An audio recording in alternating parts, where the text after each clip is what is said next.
Demon Emperor Chapter 606 hanggang 607. Nagpapatuloy. Yo, Chupa! Nagkita ulit tayo! Ha ha ha ha!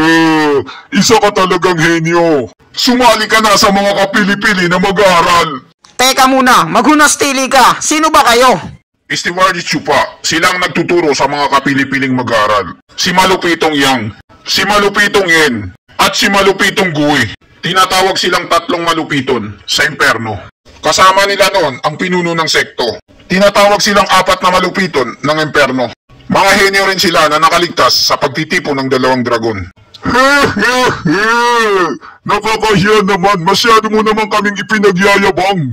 Venerable Bai, wag mong gawin yan! Ano naman ang nakaka-proud dun? Nakabalik lang naman kayo ng buhay. Kailangan pa bang ipagmayabang yon sa social media? Mga venerable, mga sir, isang karangalan ng pagbisita nyo sa akin. Anong may tutulong ko sa inyo? Chupa, napakalaki ng naitulong mo sa sekto. Naipatayo mo ang opisina ng kapili-piling trabahador. Tuwang-tuwa sa iyo ang pinuno ng sekto. Kaya dahil dyan, pinapunta niya kami rito para sabihin sa iyo na yung utang mo sa kanya ng mga masasamang gamit, kailangan mo yung dagdagan ng 3 pa, tag-isa sa amin. Ano? Tanginan nyo! Mga venerable, sir, baka nagkakamali kayo. Dapat pagkatapos niyo kong purihin, kasunod na nun, bibigyan niyo ako ng gatimpala. Hindi manghihingi kayo sa akin ng marami pa. Ha ha ha! Hindi ka na mabiro. Ang pinuno ng sekto ay nakapagdesisyon na. Ang mga mag-aaral dito ay pwede silang maging kapili-piling mag-aaral sa pamamagitan ng quality at quantity. Ngayon, ang kalahating pondo ng sekto ay dito na ilalagay para magamit nila sa training at makagawa pa ng maraming eksperto. At mayroon pa, kukuha kami dito ng mga kapili-piling mag-aaral. Depende rin yun sa lakas nila kung gaano karami ang papasa. Oo, ganun pala. Hindi ko akalain ang pinuno ng sekto ay napakabilis ng aksyon niya. Naglaan na siya ng budget dito. At ang loob ng sekto, siguradong malapit na ang katapusan nila. Maswerte tayo at tayo ang nauna. Dahil kung hindi, masasama tayo sa pagbagsak ng loob ng sekto. Magaling kung ganun. Ang opisina ng kapili-piling trabahador ay umuusbong na. At malapit ko nang matapos ang pinapagawa sa aking misyon. Kailan ba gaganapin ang pagpili ng kapili-piling mag-aaral, mga sir? 2 araw mula ngayon, kaya maghanda ka na. At saka kasali ka dun, bata. Hindi ka na pwedeng umurong dahil napag-usapan na namin to. Isasali ka talaga namin at hindi ka makakatakas. Pero isa lamang akong hamak na trabahador. Ano naman ang problema dun? Tingnan mo ang mga nasa paligid mo, puro sila trabahador. Napakarami na rin pumunta rito na mga mag-aral sa loob at mag-aral sa labas para maging trabahador. Kapag hindi nating hinayaan ang mga trabahador na maging kapili-piling mag-aral, mas magandang mamatay ka na lang. Sigurado ako na ang pinuno ng sekto ay magtatawag ng tuwadcom meeting ng mga matatanda sa darating na mga araw para pag-usapan ito. Dahil marami ng mga venerables at marami pang darating. Kaya sigurado itong maaprobahan ng committee. Bata, napakalaki ng nagawa mo. Binago mo ang matagal ng bulok na sistema ng sekto. Hindi pa ito nangyari sa loob ng sekto sa 1,000 taon ng kasaysayan. Tama, talagang nakakahanga. Napakalaki ng nagawa niya sa sekto. Napakasarap sa tenga. Napakalaki daw ng nagawa ko sa sekto. Pero isa lamang silang mga taw-tauhan. At kinokontrol sila ng mga nasa itaas. Pero ang nakaraang larawang kupas ay hindi ko kakayanin.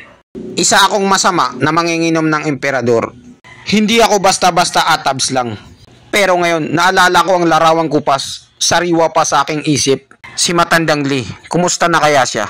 At ang mahal ko, ang baby ko, Kinseng. Pero hindi na yung mahalaga. Wala akong pake sa lahat ng ito. Wapakels. Dahil isa lamang akong tao sa labas. Kaya kong umabante, kaya kong umatras sa oras na gustuhin ko. Hindi ko sila kailangan nakaawaan ako. Oh, naramdaman ko na naman ito ulit. Isang patak, isang katutak ng joy. Eto na siguro ang oras para makapag-move on ako. Ang pakiramdam na to, ang puso ko. Venerable Bai, iiwan ko muna sa'yo ang lahat. Ikaw na ang bahala. Stewardess Chupa, huwag kang mag-alala. Kami na ngayon ang mga matatanda sa opisina ng trabahador. Gagawin namin ang lahat ng abot ng aming makakaya. Ngayon mayroon ako mga taong mapagkakatiwalaan sa opisina. Hindi ko na kailangan mag-alala sa lugar na to. Malaya na akong makakalipad ang kalayaan. Ano na kaya ang ginagawa ni Matandang Ewan?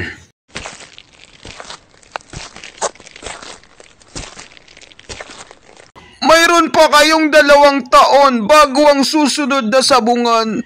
Sipagan niyo lang ang trabaho at makakapasok din kayo sa opisina ng kapili-piling trabahador at makakalaya din kayo sa masalimuot na hinaharap. Si Matandang Ewan, ang kanyang katalinuhan ay walang katumbas. Napakalayo na ng narating niya ang pagiging kalmado niya at nalagpasan niya ang pinakatuktok. Ang pagkakaalam ko, dahil naging baker na ako, magiging mayabang na siya. Pero hindi pala, mapagkumbaba pa rin siya. Hindi lumaki ang ulo niya, lalo pa siyang bumait at humusay sa pagtuturo. Kahit sino pang tao, ang puso, nakakaramdam, ang lahat ng mga nararanasan natin sa mundong ito at pinagdadaanan. Tama si Yusuansi, ang dating masamang emperador, ay mapait ang kanyang buhay. Punong-puno ng pagkikipaglaban at patayan. At lalo pa niyang natuklasan ang daan sa pagiging masama. Bihira lang siyang magkaroon ng feelings sa mundo. At yan ang pagkakaunawa niya sa masamang daan. Kahit na hindi ko alam kung sino ang hinahanap mo, pero malayo pa ang tatahakin mong landas. Hindi ito pang-scam, Bigotilio. Pero ito ang muling pagkabuhay ng isang master. Kung totoo man ito, ang isang master ay pwedeng makapagsimula ulit. Nakaharap niya na siguro ang kaniyang kamatayan. Sa mga nalaman ko na sekreto ng Siyam na Sirena, akala ko pagkakataon ko na. Pero ngayon napag-isip-isip ko, itong pangalawang buhay ko ang totoong pagkakataon ko na. Ang langit ay binigyan ako ng pangalawang pagkakataon. At ang tinatahak kong landas ay ang kasamaan, na mas maganda kaysa sa una at hindi direktang pagiging masama. Stewardess Chupa!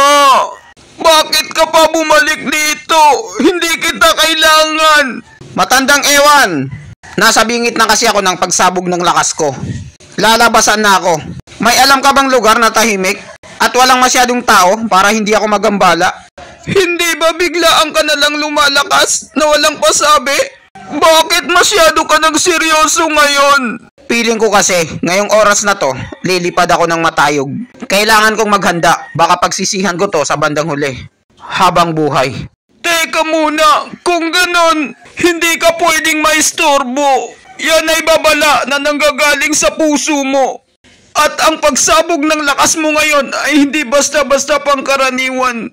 Pero napaka-importanting bagay ito para sa'yo. Bakit kalmado ka lang at hindi ka kinakabahan? Ako pa ata ang kinakabahan sa'yo. Ha ha ha. Kahit gaano pa ito kapanganib, magtagumpay man ako o mabigo, ang tanging magagawa ko lang ay ibigay ang lahat ng makakaya ko. Kapag nag-alala ko, lalo akong panghihinaan ng loob. Kailangan ko lang ibigay ang lahat ng makakaya ko. Unti-unti kong mararating ang langit. Kailangan ko lang sundin kung anong sinasabi ng puso ko. Napakataas na nang narating ng kaniyang puso. Hindi na siya interesado sa lahat. Ang kaniyang puso ay wala ng kasamaan at saka korupsyon. Maganda ito para sa kaniya. Ang pangamba sa kaniyang puso ay hindi magiging problema. Stewardess Chupa, hindi ka nagkamali ng pinagtanungang tao. Sa tinagal-tagal ko dito sa sekto, halos alam ko na lahat ang taguan dito. Halika at sumama ka sa akin.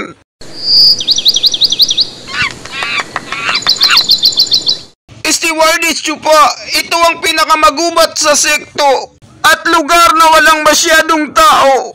Makakaasa ka na walang gagambala sa iyo dito. Parang hindi naman malayo. Halika at pumasok ka nang makita mo. Oh, ano to?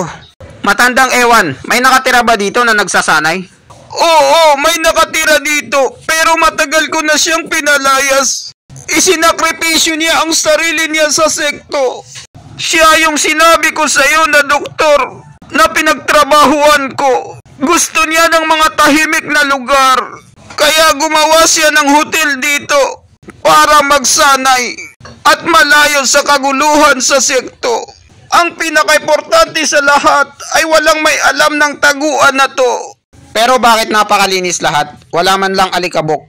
Baka may nakatira dito at mapagkamalan tayong magnanakaw. Papaano mo nasabi na may nakatira dito?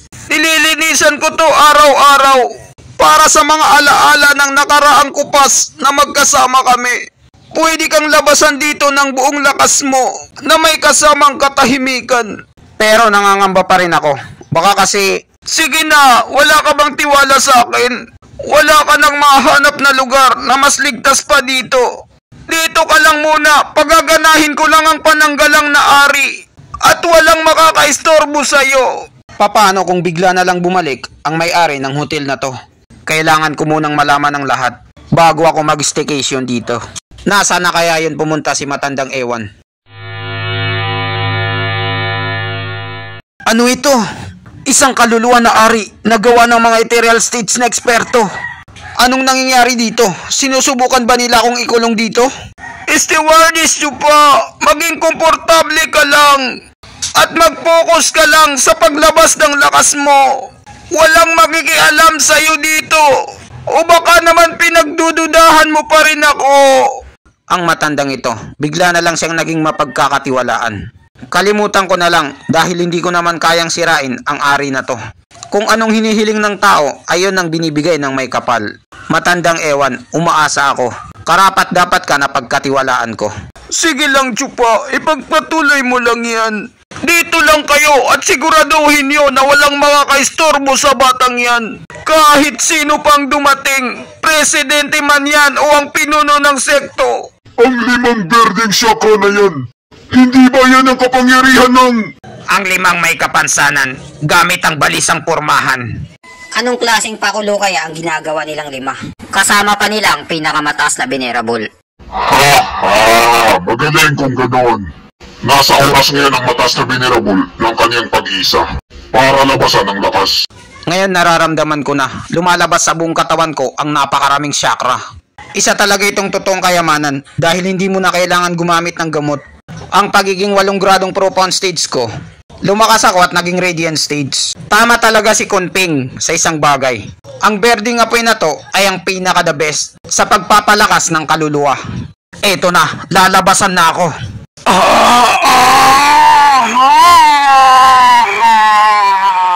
Napakasakit. Sumasakit ang ulo ko na parang sasabog. Nasa pinakahangganan na ako ng radiant stage. Wala nang itataas. Hindi lang ito tungkol sa basta pagkabuo ng kaluluwa ko. Kaluluwa! Mabuo ka!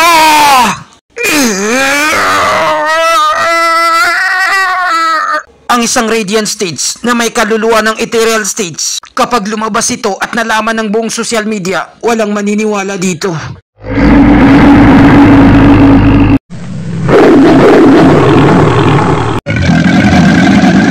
Mayroon pa akong 9 na dragon ng lupa dito.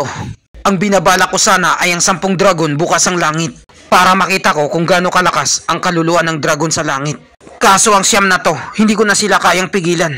Dahil kulang pa ako ng 1 dragon, ang kaluluwa ng dragon sa lupa na lang ang maaari kong gawin. Ano itong nararamdaman ko na aura ng 1 dragon dito sa singsing ni Lola? Ang Dragon Slaying Blade, sibat na may palakol, ibinigay sa akin ito ni General Dugo nung unang pakikipaglaban ko sa digmaan. Ipinagmamalaki niya ito at itinuturing niyang asawa na kasangga sa buhay. Ang ika-10 kaluluwa ng dragon ay nandito lang pala. Talagang sinuswerte ako ngayon dahil nasa tabi ko ang langit. General Dugo, napakalaki ng pasasalamat ko sa iyo. Kahit patay ka na, tinutulungan mo pa rin ako. Kapangyarihan ng dragon ng langit. Mabuo ka, dragon ng langit! Lumuhod kayo sa aking harapan at maging isa kayong kaluluwa ng dragon sa langit.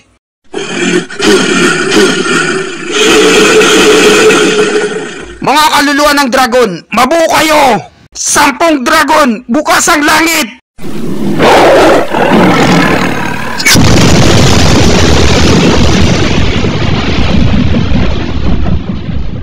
Ano itong nararamdaman ko? Isang taong hampas lupa, napakatapang niya.